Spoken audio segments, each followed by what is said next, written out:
all want the country to change, and we all want the country to change to be a better one.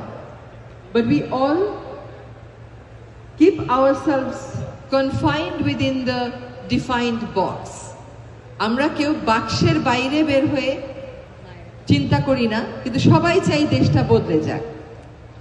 সবাই তদবির করি, আমাকে এখানে posting দেন, আমাকে ওখানে পোস্টিং দেন। সবাই তদবির করি, আমাকে প্রমোশন দেন। এমনকি বিশ্ববিদ্যালয় থেকেও এরকম তদবির আমরা শুনি। কিন্তু আবার আমরা সবাই চাই সবকিছু নিয়মে পড়ে যাক, সবকিছু নিয়মের মধ্যে চলুক। দুটো একসাথে হবে না। যখন আমি পরিবর্তিত দেশ চাইব, তখন আমার নিজেকেও পরিবর্তিত হতে হবে। আপনারা এমন একটা প্রজন্ম, যে প্রজন্ম এই গোটা দেশের 18 কোটি মানুষকে নতুন করে স্বপ্ন দেখাতে শিখেছেন। আমরা ভুলেই গেছিলাম যে বাংলাদেশে আসলে পরিবর্তন আসবে, পরিবর্তন আসতে পারে। আপনাদের প্রজন্ম নিঃস্বার্থভাবে, নির্ভীক চিত্তে জীবন দিয়ে সম্ভব করেছেন একসময় ভেবে নেওয়া সেই অসম্ভবকে।